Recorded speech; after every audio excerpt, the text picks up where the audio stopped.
If we are serious about climate change, I think it would be extremely risky to bet on these few hipsters in Silicon Valley who think they rule the world. You're someone from Stanford University. That's like winning the lottery for us. And you decided to come back to Bangladesh. Or come to Bangladesh, actually. Most of the innovations which have come, they don't work in Bangladesh. So you want to do a hyperloop from Dhaka to Chittagong? I think we have different problems to tackle. So I'm not saying we should all stay here and only the problem, and we should have a wide perspective. Bangladesh has 5 million of those electric three-wheelers. BYD, Tesla, they are just over 5 million in the whole world. Bangladesh alone has that number of EVs here. Lead poisoning, the level of people having cancer, it's incredibly high. But who understands, oh, I have cancer because of this? You fall, but then you also get up again, and usually then you are a bit bigger. I don't want to give up. I can see the land, and as long as you see it, then you know that you can get there.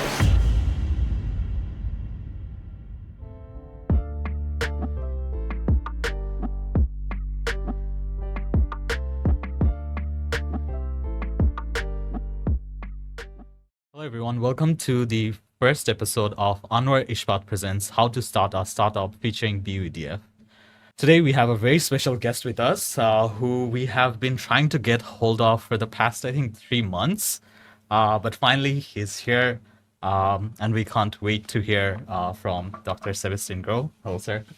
Thank you so much for doing this. For those of you who don't know who Dr. Sebastian Groh is, he's the managing director and founder of Solshare, a climate tech company, whose recent, I think, total funding was $7.8 million till date. But more importantly, he's a professor at our BRAC University. Even more importantly, he's someone who's completely an outsider to Bangladesh, which is why I thought that he would be our perfect guest for today's theme of why Bangladesh. So, sir, I'm sure you're aware whenever you talk with any students like us, the dream for the past 15 years or so has been to leave Bangladesh, go abroad to a foreign university, and hopefully settle there. You're someone from Stanford University. That's like winning the lottery for us. And you decided to come back to Bangladesh. Or come to Bangladesh, actually. So what was your motivation for that? Well, thanks first of all for having me. Pleasure being here. As you said, I have a shared or two hats. It's the university and from the entrepreneurship sector. Since you mentioned that, last week I've been to China and I joined a workshop which was called The Future of Education and the Role of AI and whatnot. And the professor who gave the workshop was from Stanford. Okay. And he addressed those high school students in an international IB school in China.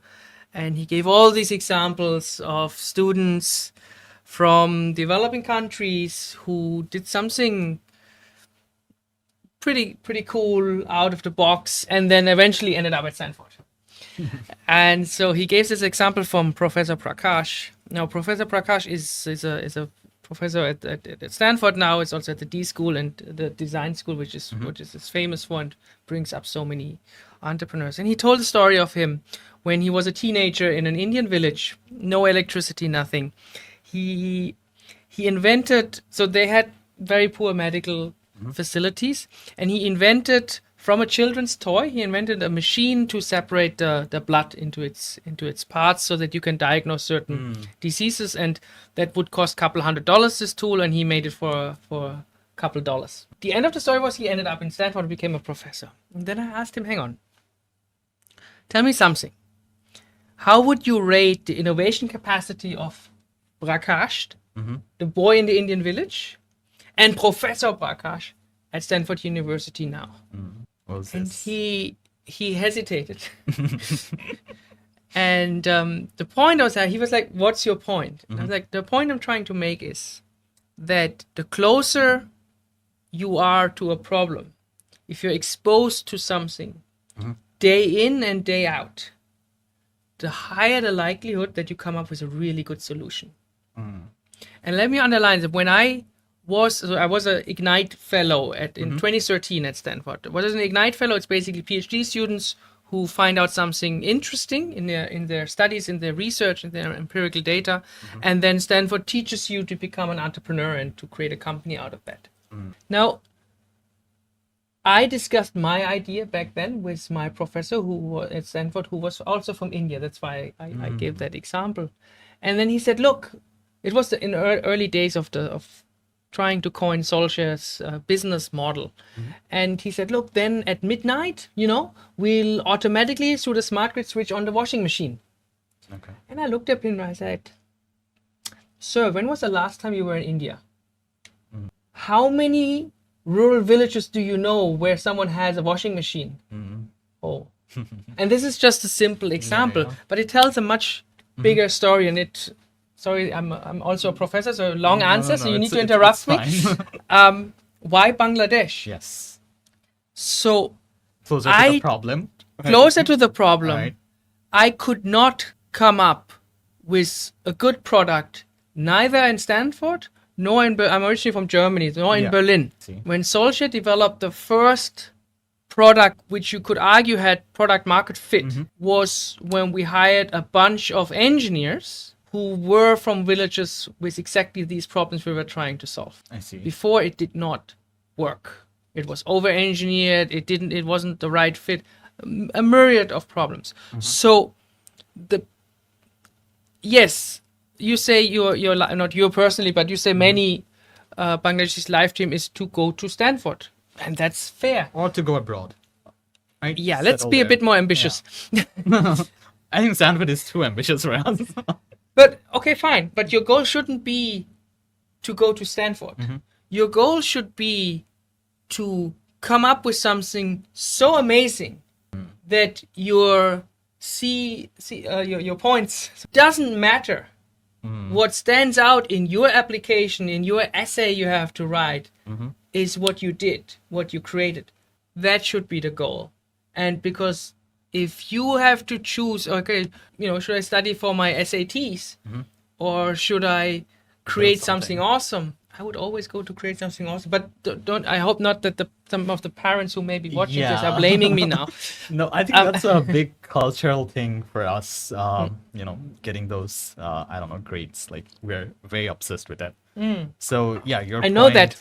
Exactly. I'm teaching a course and students are so obsessed. And it's like, I'm teaching social entrepreneurship. I was like, what do you care about the grade I'm giving you at the end of the semester? That has nothing to do with the intention of my course. I want you to create a fascinating business model which you hopefully implement. Who cares what grade do you have? But yeah, I'm learning. So yeah, I think we look at it as getting those KPIs, right? Yes, yes. KPIs are also important, no doubt about it. Yeah, I'm not saying that you should slack there. Yeah. I think that's why we're a bit more analytical in that sense. But yeah, fair enough. Getting close to the problem source is what leads to innovation. Yes, it leads to well, many things lead to innovation, but it leads to better innovation, I would argue. The closer to we all know the saying, necessity is the mother of innovation. And I think that's largely true. And the big problem I see here is that the whole world, when you look at where capital flows, it's very skewed towards certain places. Silicon Valley, lots of Tel Aviv, Berlin, Paris. We have in the whole Shenzhen area is more happening, or at least something in Asia. Yeah. But many people say this is the decade of Asia, especially when it comes to in the climate space. And if we are serious about climate change, I think it would be extremely risky to bet on these few hipsters in Silicon Valley who think they rule the world, to come up with a solution which might or might not work for us. And if you look closer, most of the innovations which have come, they don't work in Bangladesh. So what do you want to do with a hyperloop in Dhaka? And point is even that the thing doesn't work at all, but even if it did, right? So you want to do a hyperloop from Dhaka to Chittagong? I think we have different problems to tackle. So, sir, I think a lot of these projects like Hyperloop and others are sort of marketing gimmicks that we all, students especially, are very susceptible to, right? So how do you sort of push that? Okay, these are very marketing oriented problems, but there are real problems that needs to be addressed. Where is the, sort of the spokesperson for that? No, I mean, the Hyperloop is probably a fascinating technical problem, right? I Very mean, what sci-fi. Sorry? Very sci-fi. Right? Yeah, Very, but it's fascinating, right? It's fascinating to figure out how to populate Mars. I don't doubt that. But the bigger question is, can we afford it? And have we done enough for Plan A or Planet A, so to speak? And how many resources should flow to these kind of things versus to the real problems, to the very real problems which people here and elsewhere are experiencing day in and day out? And shouldn't more money flow to those people? Because again, they are exposed to it, they come up with the best solutions. But when we look at the data, most of the money flows to North America, and the innovations coming out from there, they don't blow me away. Sure. With that in mind, which problem do you think like we should tackle, especially our generation, especially in context of Bangladesh? Well, I'm very biased, right? I will tell you climate, and then second climate, and then third climate. So, but I mean, this is a series of podcasts, right? So you will have more guests who can speak, I think, to the other sectors, but I wouldn't dare to speak about health or fintech because I'm not an expert on that. But I know a thing or two about climate, and I do believe that while we have a lot of climate change adaptation NGO driven work, we have, and it's gotten better in the last 2-3 years, better, but we come from a very low level. For the longest time I had trouble fundraising for Solshare because international investors would look at me and would say, so who are your competitors in Bangladesh? And whenever you can't say something to that question, then it's either you didn't study your market properly, or the investor says, okay, what you're doing doesn't make sense, because if it did, there would be someone else. So luckily this has changed a bit, and I do believe that competition is good, but we are still far from. I think we need a lot more happening in the climate space. And if you think about it from a bigger picture, with the graduation, a lot of these development funds, and with everything which is going on right now, a lot of these NGOs and UN and other DFIs and development organizations, they are going to feel more already, and will increasingly feel in the future. There's a bit of a reckoning. So this time of cheap money there or grants, I think, is not over, but it's significantly reduced. So we will need more private sector capital, and so we will need more climate startups. And I think things are happening, things are moving in this direction, but I think there's a lot of scope. Sure. With that, how do you get investors to sort of make climate startups appealing? Because from their perspective, it's a very low margin business usually. Why would it be low margin? The solutions, the customers, it's, if you're trying to solve like a big scale problem, your customer would usually be the government, right? And trying to get that customer, I feel like it's very difficult for startups. Yeah. With everything, I don't recommend the government as your customer.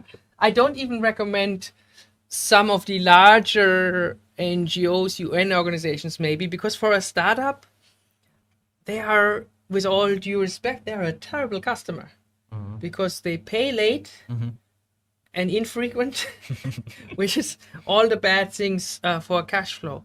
So no, so I think then we are approaching the problem from the wrong end. Why would I target the government or these organizations?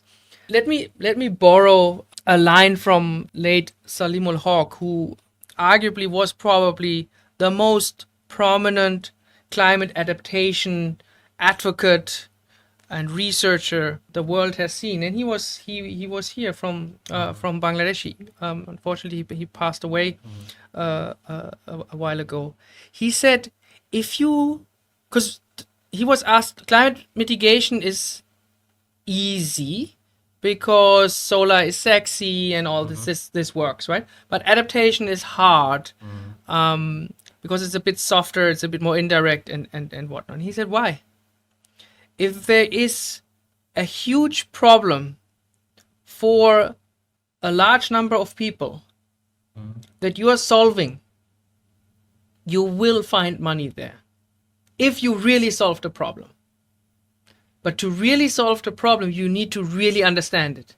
And sitting in New York, it will not work. It may work, but I think the odds are stacked against you already. Sure. So coming back to the question of Sorry. which challenges do you think students should head on? And sir, be specific, I guess. Like I'm thinking about which problem should I tackle, so that's why. Please. I think we should think in a way, what are the things we feel like in our everyday lives, or let's say during Eid you went to your village. I don't know whether you did, but maybe you did. I'm sure many of who are listening went last week to, so we are right after Eid right now, right? For Kurbani Eid went to their village. What are the things you feel that are broken there? And start from there. And then, if this is broken for this person, are there maybe another 100,000, million? And how could we fix that? And see, you may have the exposure from your village, you have the exposure from Dhaka, maybe you have already traveled abroad. So I'm not saying we should all stay here and only the problem, and we should have a wide perspective and should let this guide and influence us, but then really design specifically for that problem. So I think if we come with the solution, and you know this, you have the solution, you try to find your problem, that's usually already a very good recipe for failure. But if you start with the problem and look around you, okay, what is broken? What is really bad? What causes huge cost burden, whatever that is? And you can quantify that, and you find a fix, and you can quantify your fix. I think then you're onto something. But specific, I mean, I'm not going to tell you, okay, invent a new XYZ, right? I don't think that's how it works. I see. So we always think about, if I only had an idea. Let's turn it around. Let's really find a problem which we think we really understand better than anybody else, ideally. We really dig deep and we are really passionate about. Then we can start with the ideas, not the other way around. So, sir, this was sort of your early days at Solshare, right? You started with the problem. So I did it wrong. So what I did, and I think that's the more interesting part, is I was exactly like what you said in the beginning. I wanted to get into Stanford. Now, Stanford, as a criterion for this Ignite Fellowship, you had to be an entrepreneur. But I was not. Nor did I ever have a plan to be ever one. I actually did not like the idea of being one, because I figured this to be incredibly hard. Everything you have to create from scratch, and how nice is it if you just walk into an office and everything works, right? Like the printer, the lead working, everything's working, right?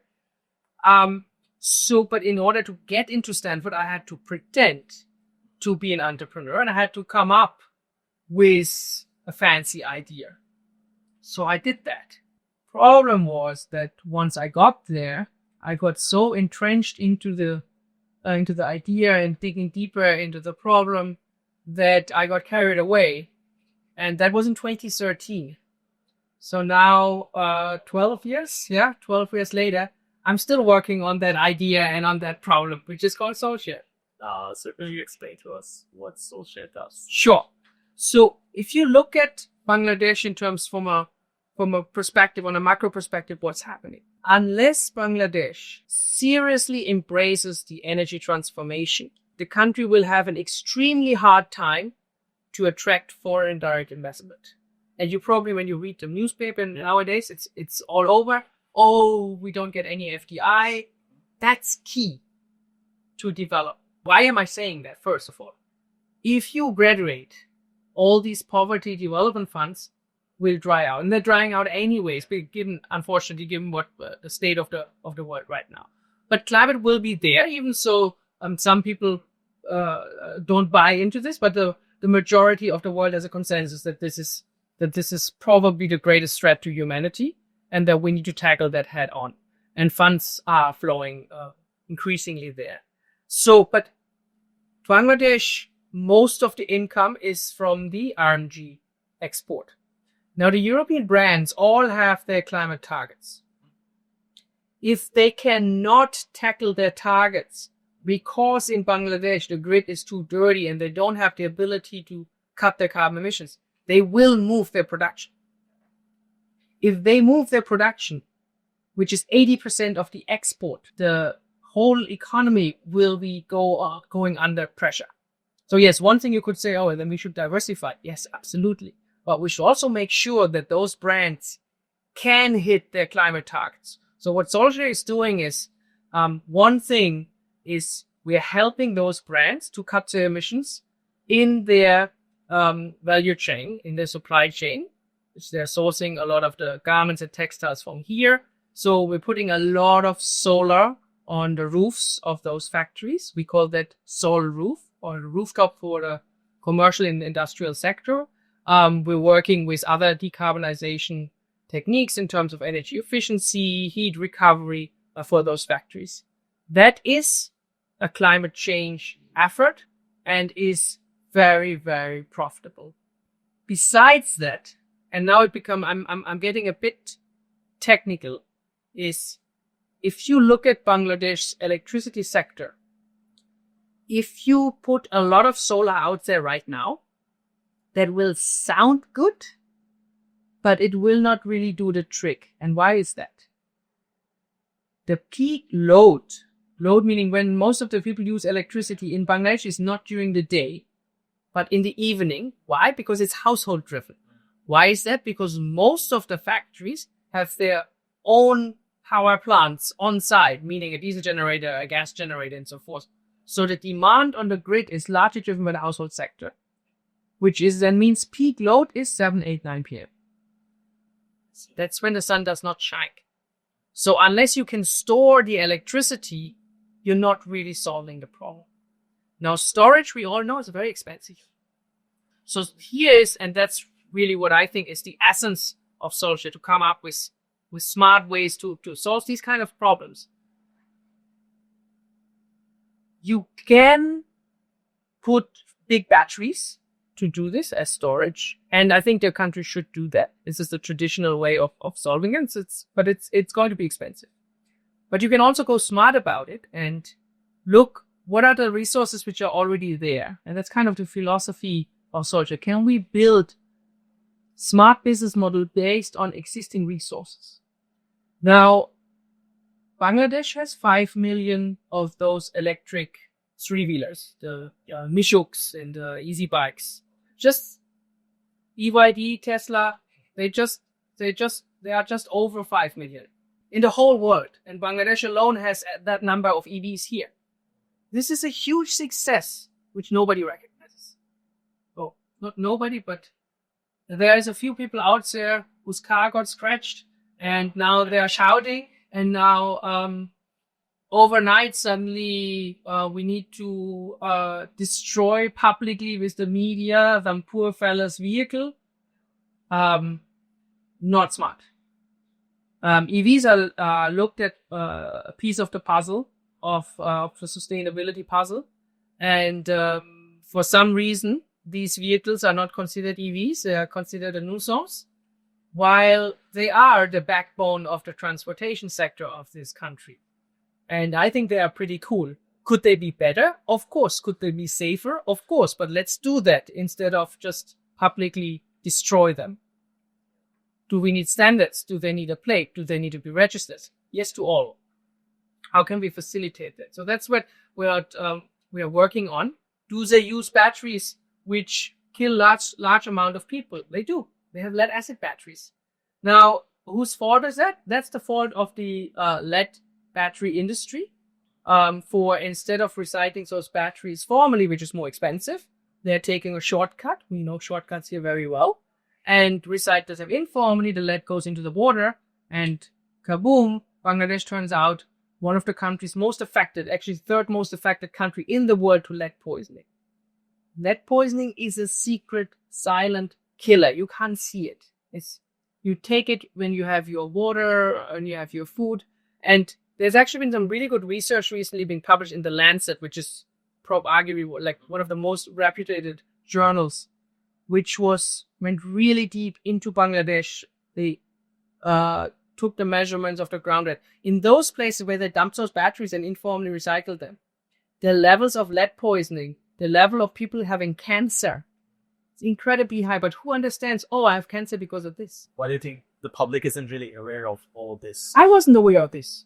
This is not easy. These are complicated causalities because the lead in the water, you take it, to prove this is not easy. And this only came out earlier this year. I mean, there were people who knew this before. I think Pure Earth is just an NGO here, which I think is really, really good. They have been doing a lot of research on this and supported that research as well. But I mean, that's part of it. We have to get those messages out because we need to be aware, what is it that is killing us really? And in this case, unfortunately, literally killing us. And how can we solve this? And this is where the market is failing, right? If these lead acid factories can bypass the formal recycling, and then with this artificially lowering the cost of lead acid batteries, and with that preventing better technologies coming to the market, and that's something where we have to raise our voice, and we have to say, okay, this cannot happen. This needs to be in. There are rules against it, but they're not being enforced enough.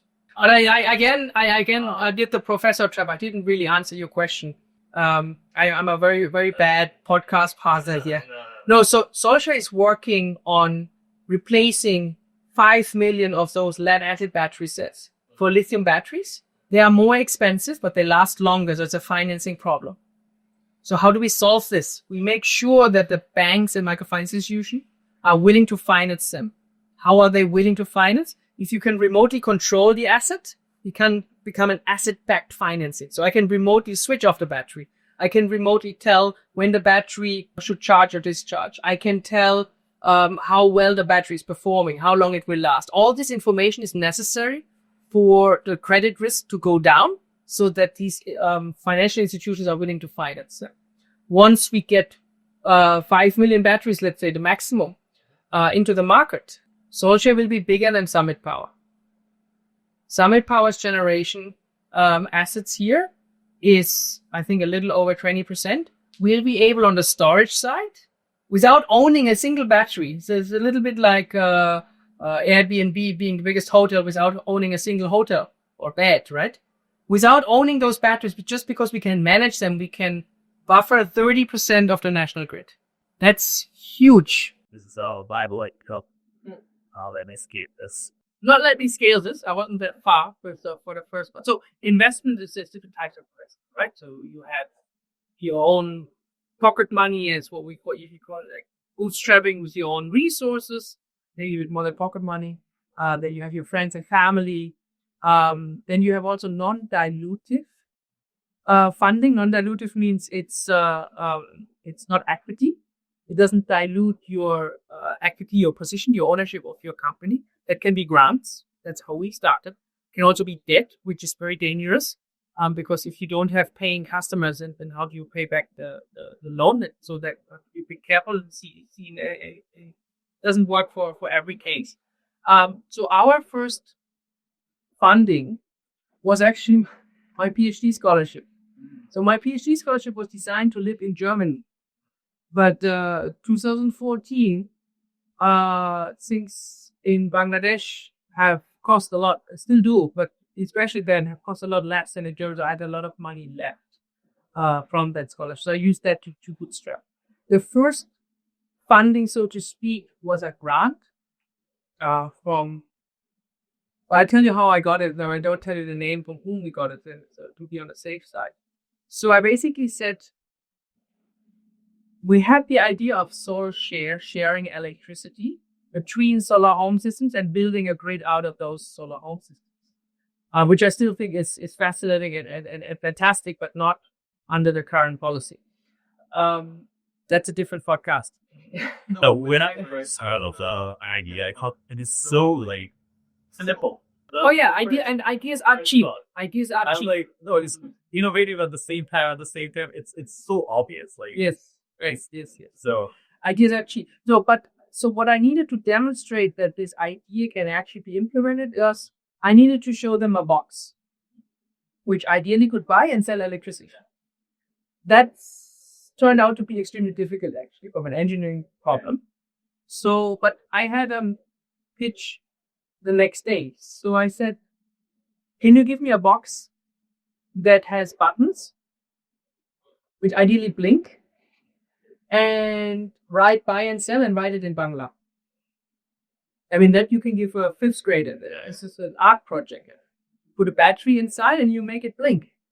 So with that blinking box, which had no PCB inside, there was no, it's just a battery and the lights, like a Christmas tree. But yeah, I went to that donor and I said, look, that's our box. Blinks, buy, sell. He said, fantastic. Yes, and he wrote us a check and said, install a grid. Well, then you have another problem because then you have to build the real box. You have to build it fast because you just told that you already have the box. But that's life of an entrepreneur, right?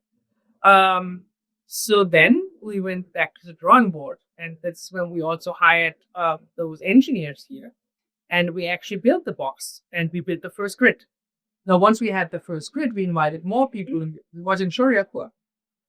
Not just now, the world's first, and I know we call everything world's first here nowadays. That was actually true. There was no project where people had solar systems and could trade with each other anywhere in the world. So the world's first was in 𝗕𝐴𝐴𝐴𝐴 in a village. 2 months later, the world's second came online in Brooklyn, New York. The New York Times covered that back then and called me and asked me whether we did that. And I said, I don't know what a peer-to-peer grid is, but I can tell you what we did. So it's also about, I just say, marketing and semantics. So that's how we started. And then when you have a grid, you can bring people there and say, look, it works. Now we want to do 10. Now we want to do 100, right? And that's how we grew it.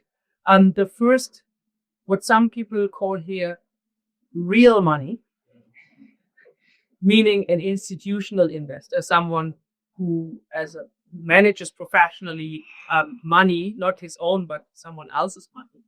We got through an accelerator, which meant we were in a program which would systematically train us in everything you need to do to become investable, so to speak. And at the end of that accelerator, we raised our first investment. That was back then $1.5 million from very large energy utilities who said, hey, we would like to do this in Germany or in Portugal, but we don't know how. How is it that you're doing this in Bangladesh? Exactly what you said. And that alone, that realization, we want to understand, we want to learn. Here, it's not Germans fly in and teach Bangladesh what to do. It's the other way around. So they invested to understand what we're doing here, to figure out, okay, how could an energy future, and we're talking 10, 20, 50 years, how could the electricity system look like in Germany based on what is happening today in Bangladesh? I mean, this is pretty cool. And I think that which keeps all of the Solshare team on its toes and motivated, because you can show the world how it's done. So, sir, again, this exciting programs, that's what made you investors ready. What do they usually, what was your takeaway from this? What do you recommend? Yeah. So we have incubators and accelerators, and usually you, by the word already, you cannot accelerate if there is nothing. But if there is nothing, you need an incubator. The incubator comes first, right? And I think these programs can be incredibly helpful and can also be an incredible waste of time. Because I know a few, they just hop from program to program, but they all teach the same thing more or less, right? So that doesn't really help. So I think you should only join such a program if you really benefit from the program itself, not with the goal, but at the end I may get 10,000, 50,000, whatever dollar. You should actually benefit from the program itself. And so it's also important, what kind of a program is this? Do they know anything about my market? How can they actually help me? Because if they can't, both sides will waste their time, right? So I think we have to learn to be more strategic about these things. Not, okay, I apply to everything and wherever I get in, I go. Yeah, okay, that can be a strategy, but that's not necessarily a very, intentional way to go about it. Maybe not the smartest way. Often we can't afford to say no. And I think that is a big problem. If you ask me what is one of the biggest problems here, I think that is it. Because when I travel and I speak to other entrepreneurs in other markets, they're like, no, I choose my investor, not the other way around, right? And here, we have like thousands of startups and 2 investors. I mean, obviously, then the power, and that also means we are making concessions and we're doing what they want. One of the most important advice I got is listen to your investor and say yes, and then you do what you want to do. Because you know, and the smart investor also knows that he will guide you, right? But he will not, at the end of the day, go into the nitty gritty and tell you how to run your company, because that's why he or she invested in you, because he or she believes that you are the best person to do this. And if she didn't, as the investor, she shouldn't have invested in the first place, right? I think we really need to understand, we don't need to say yes to everything, and we need to be intentional. What type of, do I need to raise money? Do I raise money so that the Daily Star or whoever writes the next day about me and I feel good about it for, 10 minutes? Yeah. Or like, you have to be very intentional about it. Or can I bootstrap it, right? So I think all of us, and I include myself, we had a reckoning. Like, you also introduced us that we raise X amount of money. Who cares? Yeah. What is important right now is, what is the impact and what is the scale we have or we were going to have in the next couple of years. It's not about who was the most gifted in selling his company or our company. So I think that's important. Do I really need the capital? What do I need the capital for? Okay, for this. Okay, what type of capital do I need? And how do I get it? When I would say, grants are not serious money. Yeah, but it's money.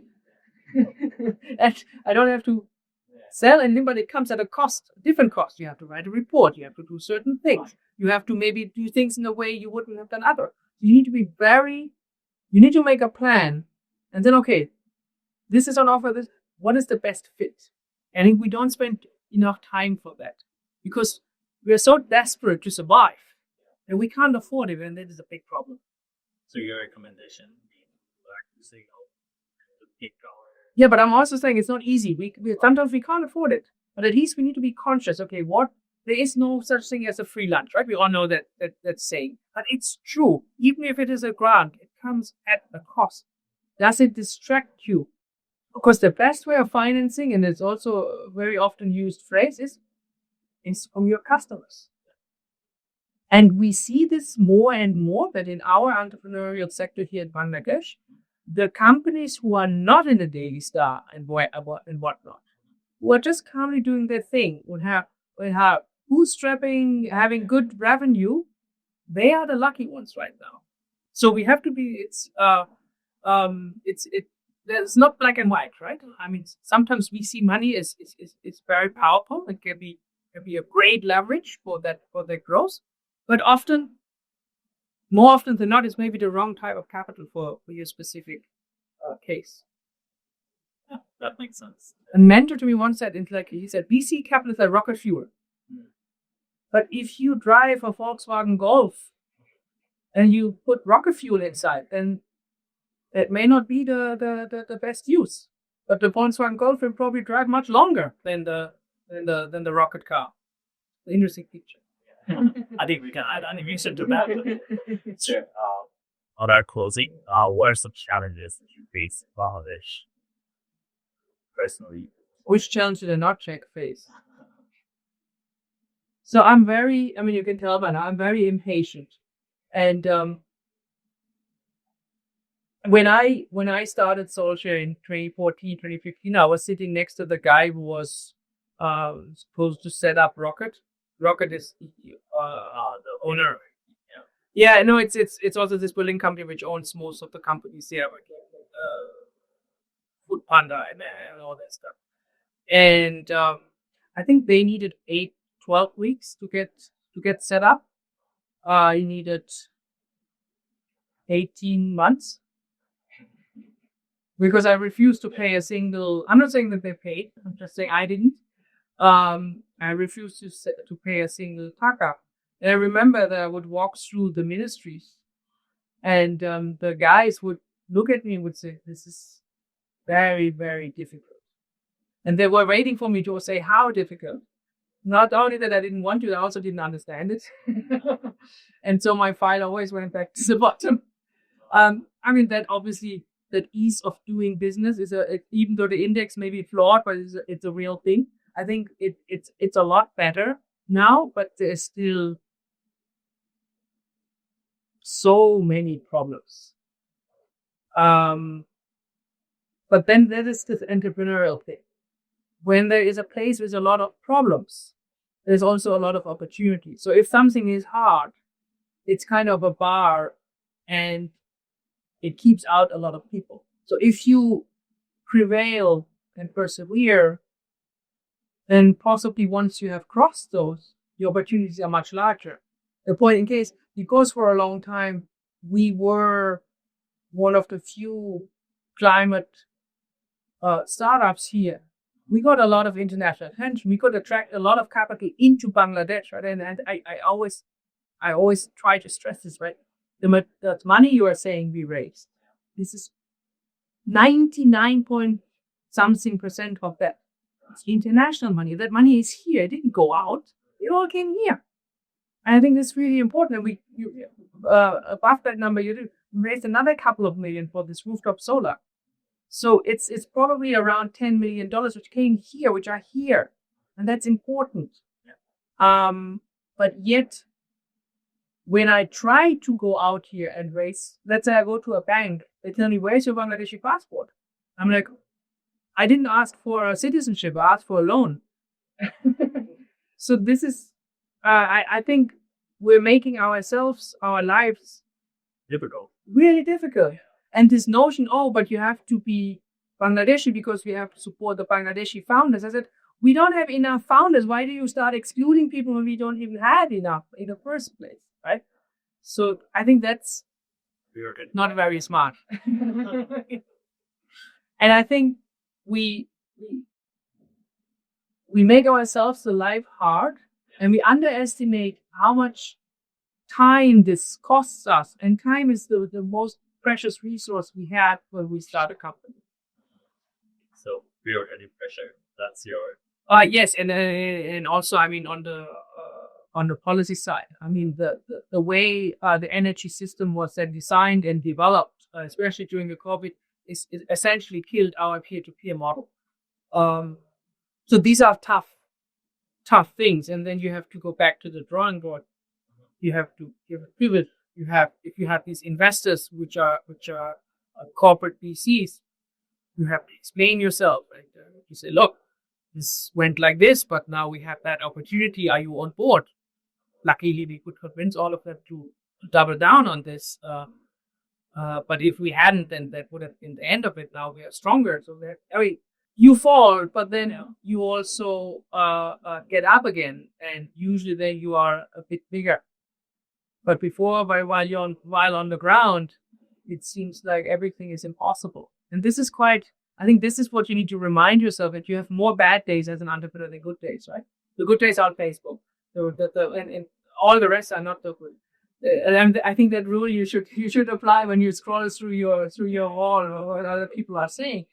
You need to remind yourself that, whenever you fall, how was it last time? Yes, I did get up. Even it seems impossible in that very moment. And this is really hard. This can be quite a strain to your personal life. Yeah. So, personal question. We can cut this part out.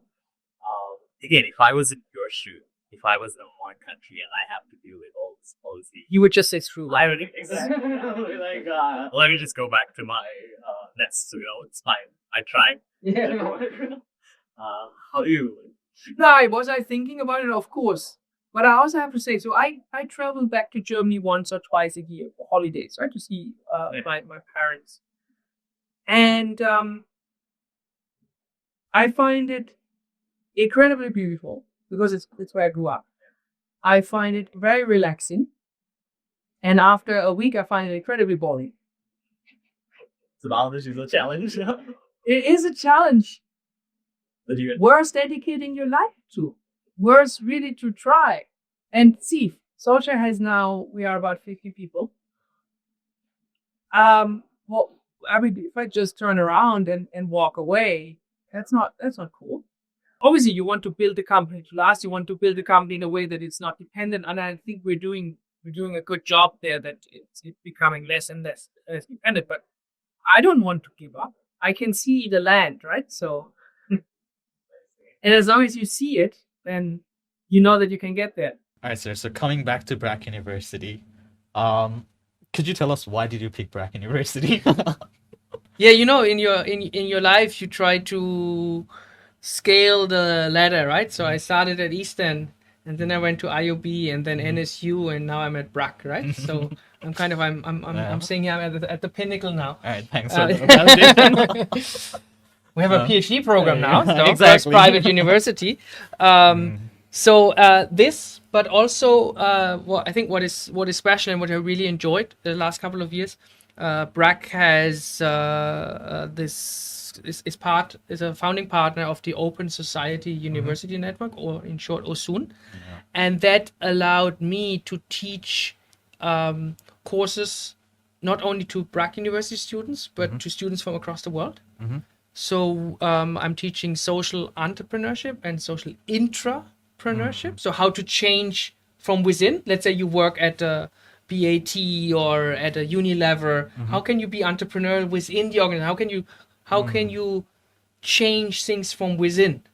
And we hardly talk about it. I know you're the entrepreneurship club, but if you think about it, if let's say Walmart, which is a company with a bigger market cap than the GDP of Spain. Yeah.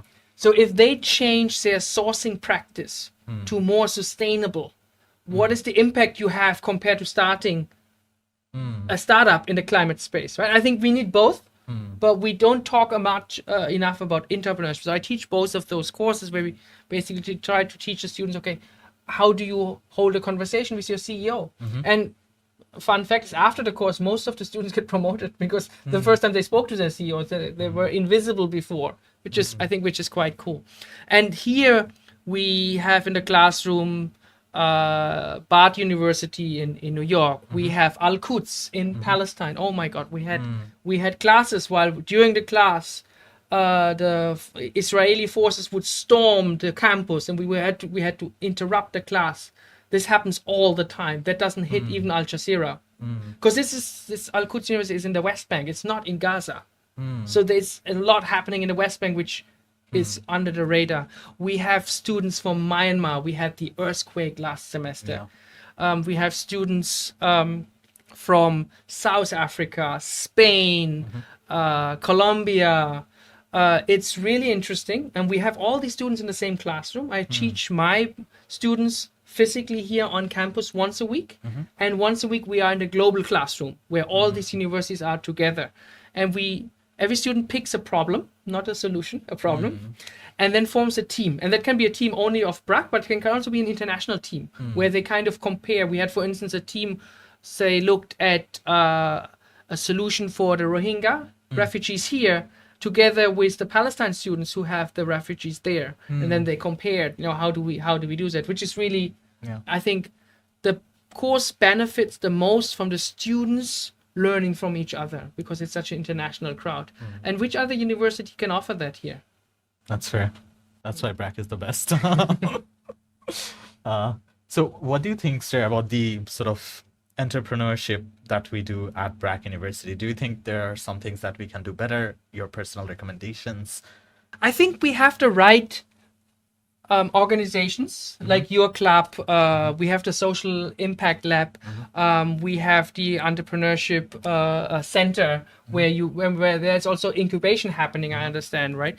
But I think what we are not, and then we have my course, but we all exist a little bit in silos, which I think is we're not operating like a startup. We're operating more like a large organization where the left hand doesn't know what the right hand is doing. And I think it's a bit of a loss. So I think we have the right puzzle pieces, but we haven't put the puzzle together. Putting the puzzle together. I don't know. I think there could be a peer-to-peer solution. Sir, last question. And I always ask our guests this. If you were a student, a fourth-year student, at BRAC University, 2025, what's something that you would do?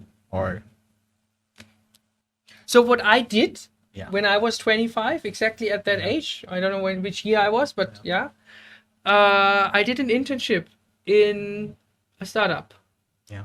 and I tried to be as close as possible to the founder, to shadow. There were two founders actually, him and her, as much as possible, and to absorb everything I could. I think that's a good way to.